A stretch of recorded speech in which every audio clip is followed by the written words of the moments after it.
वासुदेव मरे आहे. मी आदिनाथ बँकेची संचालिक आहे. आता सध्या मुलामुलींच्या लग्नाचा प्रॉब्लेम आम्हाला फार सतावत आहे. आम्ही जैन उत्कर्ष मंडळाचे सदस्य पण आहे. त्यासाठी मला काय प्रॉब्लेम येतात हे सांगायचं आहे. आता आपल्या मुलींना द्यायचं दुसऱ्या घरी म्हटल्यानंतर आपण विचार करतो, बरोबर आहे, तुमचं करायलाच पाहिजे. आणि त्या घराण्याचं आणि त्या मुलाचं सगळं चौकशी करा, व्यवस्थित तुम्ही करूनच तुमच्या मुलीला द्या. नाही असं म्हणत नाही मी, ते सर्व्हिसच पाहिजे, त्याला हेच पाहिजे. आपल्या मुली भरपूर शिकल्यात, भरपूर हे केलं, म्हणून माझ्यापेक्षा जास्त शिकलेला मुलगा पाहिजे असा अट्टहास करू नका. आई वडिलांनी सुद्धा असा अट्टहास करायला सोडून द्यायला पाहिजे. कारण ॲडजस्टमेंट महत्त्वाचं आहे.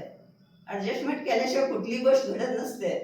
आणि त्या घरातल्या मुलाला बघा, त्या घरातल्या माणसाचा बॅकग्राऊंड बघा, घराण्याचा बॅकग्राऊंड बघा, ते व्यवस्थित बघून तुम्ही ॲडजस्ट करून आपल्या मुली भरपूर शिकल्या. लोकसंख्या आपल्या धर्मामध्ये लोकसंख्या कमी होत चालली आहे. आणि जैन धर्मात आपण कमी आता म्हणजे महाराज सुद्धा सांगायला आलेत आता, हे वाढवा, तुमची संख्या वाढवा, तुम्ही हे करा, त्याच्या धर्माला एक मोल द्या असं सांगायलेत.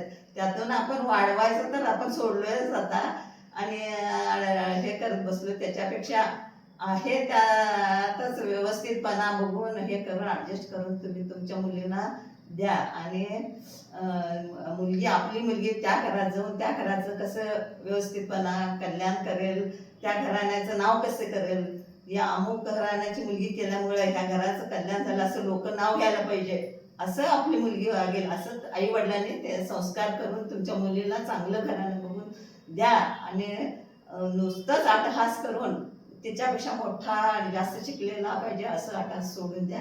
असं एवढं माझं